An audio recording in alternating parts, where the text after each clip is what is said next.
Vous regardez un extrait de la vidéo Mécanisme effet indésirable vaccin Covid-19, partie 2 Nanotech. Vous pouvez regarder la version intégrale sur vvc19.fr. Nanotechnologie composée de graphène et de métaux lourds.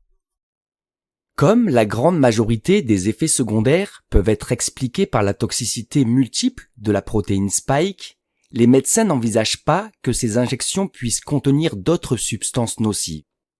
Les nanotech que certains chercheurs observent dans les fioles des vaccins Covid-19 et dans le sang des vaccinés ne sont pas de nature biologique. Or, les médecins ne sont pas formés pour diagnostiquer et traiter des effets secondaires issus de nanotech.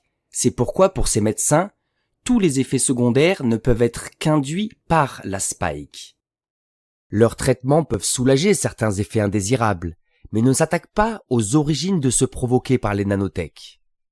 Par ailleurs, les collectifs de victimes constatent que de nombreuses victimes se retrouvent en errance médicale car les bilans médicaux sont normaux. Les médecins ne cherchent pas toujours au bon endroit. Rares sont les analyses médicales qui peuvent détecter des nanotechnologies. La spike semble être le coupable parfait qui permet de cacher aux yeux des médecins la présence de nanotech dans ces injectables. Dans cette partie, nous allons vous apporter des preuves de leur présence et vous montrer que nous avons une technologie qui permet de comprendre leur rôle éventuel. Auto-assemblage. Avant-propos. Des chercheurs ont observé que des particules s'auto-assemblent dans les vaccins et dans le sang des vaccinés. Bill Gates a mentionné dans un interview des nanoparticules qui s'auto-assemblent. There's no doubt in the next 5 years we just need to mess around. There's a lot of lipid nanoparticles and some are very self-assembling. There's no inherent reason it's not thermostable, it's not cheap, and it's not scalable. And so as over the 5 years we fix that part of it, mature it, which is very typical, we'll be able to build factories worldwide that can make $2 vaccines with even less lead time than we've had to have here during this pandemic. Ces nanoparticules qui s'auto-assemblent sont-elles déjà présentes dans les vaccins Covid-19 ? Auto-assemblage dans les injections. What else are they hiding in the vaccines?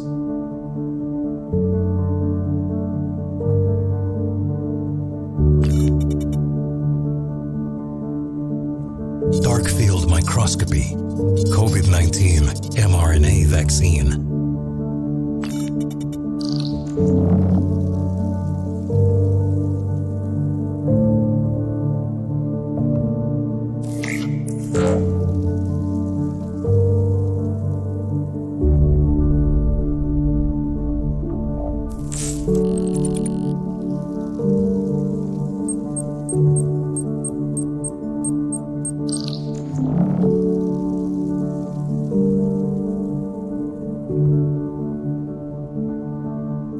La Quinta Colonna a eu l'idée en 2024 de mettre un vaccin Pfizer dans un incubateur à 37 degrés pour reproduire la température du corps humain. Avant l'incubation, ils ont observé l'échantillon qui montrait déjà des particules étranges malheureusement observées par de nombreux chercheurs.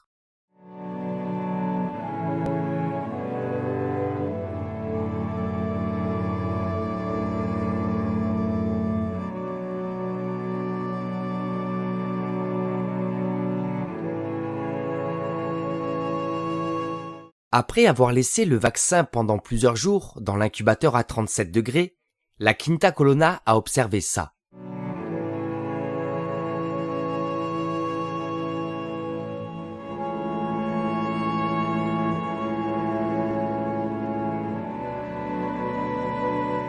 Le docteur Frank Zaleski a lui aussi observé ces formations dans les vaccins Covid-19.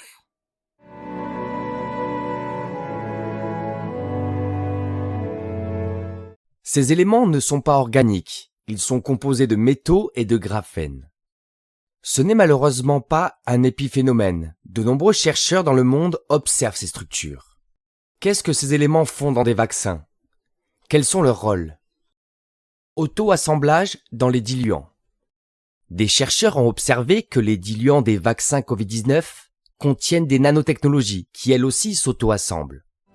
Sous le microscope de ce médecin réanimateur, le prétendu vaccin Janssen. Enfin, juste son excipient, censé être une substance neutre pour faciliter l'absorption du vaccin. Ce que vous allez voir, on l'a observé dans plusieurs flacons différents. Ce phénomène est reproductible.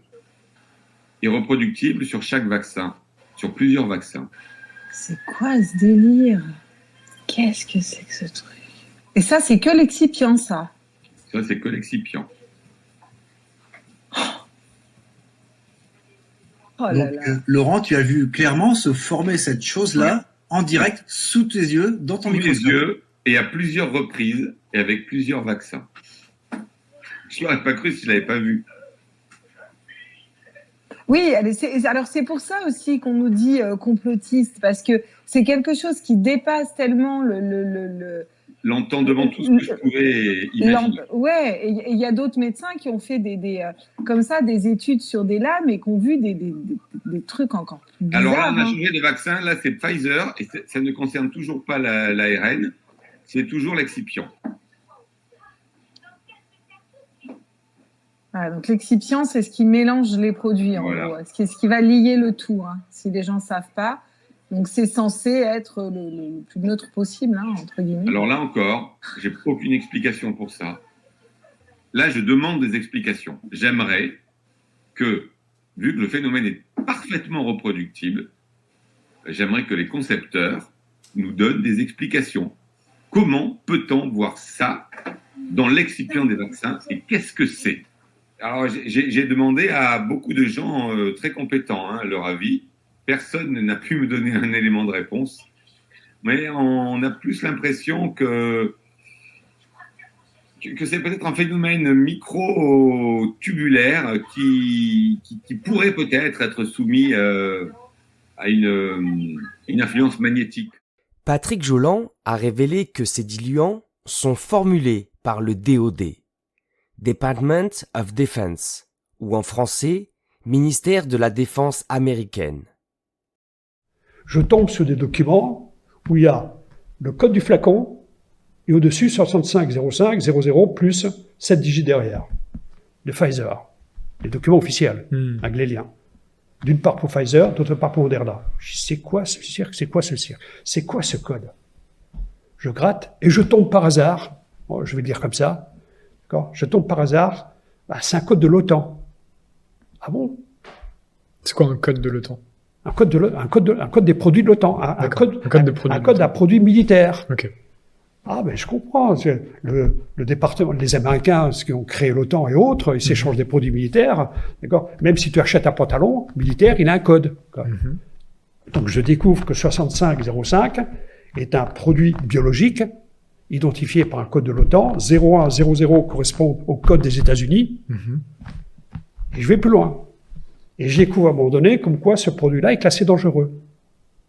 La chose qui est frappante, c'est que même au niveau du process, au niveau de McKesson, qui est pour moi une des clés, d'accord, avec Pfizer et Moderna et autres, la preuve c'est que on voit bien dans leur processus comme quoi ils reçoivent des flacons des fabricants de vaccins qui ont eu l'autorisation de l'FDA, mais qui rentrent un diluant qui lui n'a aucune autorisation.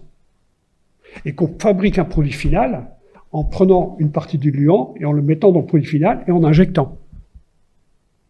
Mais quand on regarde, on dit, mais comment, je me mets à la place de l'FDA, comment ils auraient pu, faire une autorisation urgente ou pas urgente, d'un produit, d'accord, avec un code 6505, demandé par le DoD et qui est classé partout, même chez eux, comme étant dangereux, dans 3 classes particulières. Septembre 2023. Le DoD donne un ordre mondial de destruction de tous les diluants des vaccins Covid-19. Vous pouvez regarder la version intégrale de cette vidéo sur vv69.fr.